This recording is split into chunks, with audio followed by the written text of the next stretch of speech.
आज हम बनाएंगे सबसे आसान कोथिंबीर वड़ी। इसे बनाने के लिए हमें ना ही आटा गूंदना होगा, ना ही रोल बनाना होगा। बिना कोई झंझट, बिना कोई परेशानी, बस 10 मिनट में कोथिंबीर वड़ी बनकर रेडी होगी। और इसे हम बनाएंगे कुकर में। तो किस तरह से बनाना है तो चलिए देखते हैं। एक जोड़ी धनिया को हमने अच्छे से धो कर ले लिया है।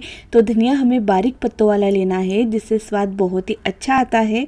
और इसे हमें बिल्कुल बारीक कट कर लेना है। इसकी हल्की सी हमें डंठल भी लेना है, जिससे स्वाद अच्छा आए। तो इस तरह से हमने धनिया को कट कर लिया है। इस तरह से बनाई हुई कोथिंबीर वड़ी बिल्कुल भी तेल वाली नहीं बनती है, तो आप इसे ज़्यादा भी बनाकर रख सकते हैं। तो देखिए 2 कप हमने बेसन लिया है। बेसन को हमें छान लेना है। तो आप घर का पिसा हुआ बेसन ले सकते हैं या मार्केट का भी बेसन ले सकते हैं। तो 2 कप हमने बेसन लिया है और साथ ही हम इसमें ऐड कर रहे हैं 2 बड़े चम्मच भरकर इतनी सूजी आप बारीक या मोटी ले सकते हैं। तो सूजी से वड़ी में खस्तापन आता है। आप चाहो तो चावल का आटा डाल सकते हैं और बेसन का मॉइस्चर भी सूजी की वजह से कम हो जाता है।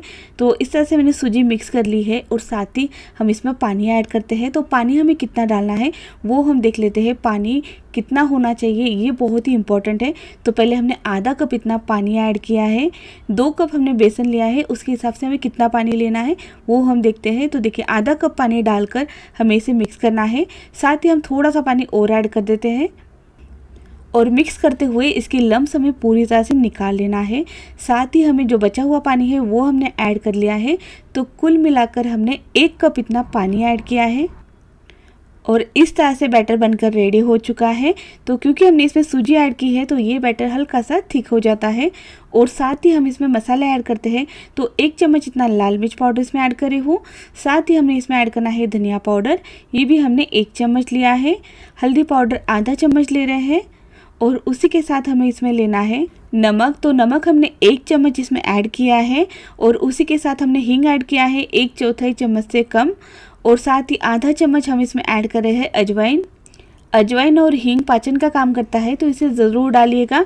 1 चम्मच हमने तिल ऐड किया है और हरी मिर्च, अदरक, लहसुन का पेस्ट हमने इसमें ऐड किया है। साथ ही 1 चम्मच हम तेल ऐड कर रहे हैं, जिससे ये वड़ी बहुत ही हल्की बनती है। और इसे भी हम अच्छे से मिक्स कर लेते हैं। तो इस तरह से पहले हमें बैटर बना लेना है और इस समय आप नमक टेस्ट कर भी देख सकते हैं। तो देखिए इस तरह से घोल बनकर रेडी हो चुका है। तो अब हमें इसमें ऐड करना है कटा हुआ हरा धनिया।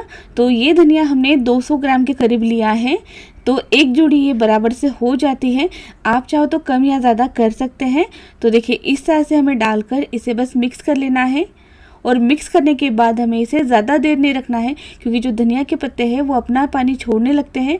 तो देखिए इस तरह से हमने मिक्स कर लिया है। और इस कोथिंबीर वड़ी को हम बना रहे हैं ग्लास में, जिससे इसका शेप बहुत ही अच्छा आता है, जल्दी बनकर रेडी हो जाती है। एक बार अगर आप इस तरह से बना कर देखोगे ना तो हमेशा इसी तरह से कोथिंबीर वड़ी को बनाएंगे। तो देखिए इस तरह से हमने ग्लास को अच्छे से ग्रीस कर लिया है और साथ ही हम इसमें डाल रहे हैं तिल, जिससे कोथिंबीर वड़ी पे साइड से तिल दिखाई दे। तो कोथिंबीर वड़ी अगर आपको ज़्यादा क्वांटिटी में बनाना है तो आप एक साथ में 3-4 ग्लास को कुकर में रखकर इसे स्टीम कर सकते हैं, जिससे ये फटाफट बनकर रेडी हो जाती है। तो इस तरह से तिल रख दिए हैं और साथ ही हमें देखिए कुकर में पानी ऐड करना है। 1 गिलास भरकर हमने पानी ऐड किया है और इसमें हम ग्लास रखकर देख लेते हैं। तो ग्लास इस तरह से अच्छे से बैठ जाना चाहिए। और क्योंकि हमने इसमें बैटर नहीं डाला है इसलिए ग्लास इस तरह से हिल रहा है, पर बैटर डालने के बाद ये ग्लास इस तरह से नहीं हिलेगा। कुकर को हमने गर्म होने के लिए रख दिया है और साथ ही हमें बैटर डालना है। तो बैटर डालते समय हमें ऊपर तक भरकर नहीं डालना है, बैटर फूल कर ऊपर तक आ जाता है। तो अब हमें इसे कुकर में स्टीम करना है। तो कुकर का भी पानी अच्छे से गर्म हो चुका है। तो जब भी कोई गेस्ट के लिए मुझे इस तरह से कोथिंबीर वड़ी बनाना रहती है तब मैं 3 से 4 ग्लास में इस तरह से भरकर रख देती हूँ और जब तक खाना बनता है तब तक कोथिंबीर वड़ी स्टीम होकर रेडी हो जाती है। तो अब हमें इसे स्टीम किस तरह से करना है, तो स्टीम करने का तरीका बहुत ही सिंपल है। बस हमें गैस की फ्लेम करना है मीडियम और मीडियम फ्लेम पर हमें 20 मिनट के लिए इसे स्टीम करना है। तो 20 मिनट हो चुके हैं, कुकर भी हल्का सा ठंडा हो चुका है। तो अब हम इसे खोल लेते हैं। तो देखिए आप देख सकते हैं ऊपर तक फूल कर आ चुकी है। इस तरह से कोथिंबीर वड़ी का रोल बहुत ही स्पंजी बनता है, बहुत ही हल्का बनता है। तो देखिए अब हमें इसे निकाल लेना है और निकाल कर हमें इसे पूरी तरह से ठंडा कर लेना है। पूरी तरह से ठंडा होने के बाद ही हमें इसे निकालना है, वरना रोल टूट सकता है।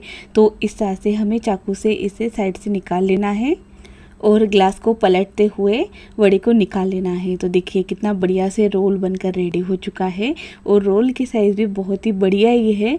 तो ये वड़ी दिखने में भी बहुत ही अच्छी दिखती है क्योंकि बड़ी बड़ी वड़ी बनकर रेडी होती है।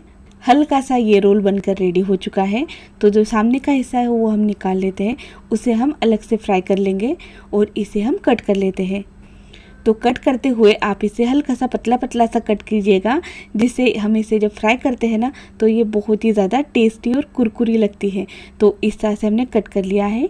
तो देखिए रोल कितना बढ़िया हो चुका है, अंदर से हल्का सा इसमें स्पंज दिख रहा है। इस तरह से कोथिंबीर वड़ी बनाकर आप स्टोर भी करके रख सकते हैं, जितनी चाहो उतनी फ्राई कर लीजिएगा और बची हुई आप डब्बे में डालकर इसे फ्रिज में स्टोर करके रख दीजिएगा। आप इस वड़ी को इस तरह से भी खा सकते हैं या चाहो तो इस पे हल्का सा तड़का देकर भी खा सकते हैं, जैसे राई जीरा तिल और कड़ी पत्ते का हम तड़का दे सकते हैं, या चाहो तो इस तरह से हल्के तेल में शैलो फ्राई कर सकते हैं। इसे फ्राई करने के लिए आपको नॉन स्टिक पैन की ज़रूरत नहीं है, बस लोहे के तवे पर भी आप इसे हल्का सा तेल डालकर फ्राई कर सकते हैं। तो इस तरह से हमने अलट पलट कर इसे फ्राई करना है और हल्का कलर आने तक ही फ्राई करना है, ज़्यादा कलर आने तक फ्राई करने की ज़रूरत नहीं है। तो हमने 5 मिनट एक साइड से और 5 मिनट दूसरे साइड से इस तरह से इसे फ्राई कर लिया है। तो इस तरह से कोथिंबीर वड़ी बन चुकी है। तो इसे हम निकाल लेते हैं। आप इसे जितना पतला कट कर फ्राई करोगे उतनी ही ये कुरकुरी बनती है। तो बहुत ही बढ़िया से देखिए ऊपर से बिल्कुल भी तेल नहीं दिखाई दे रहा है। इस वड़ी को में तेल बिल्कुल भी नहीं दिखाई देता है। बहुत ही बढ़िया वड़ी बनकर रेडी होती है। आप इस वड़ी को डीप फ्राई भी कर सकते हैं, पर हमने डीप फ्राई नहीं किया है। उसके बावजूद भी देखिए कितनी खस्ता वड़ी बनकर रेडी हो चुकी है। तो रेसिपी अगर आपको पसंद आती है तो वीडियो को लाइक और चैनल को सब्सक्राइब ज़रूर कीजिएगा। मिलते हैं और एक नई रेसिपी के साथ। Thank you for watching my video.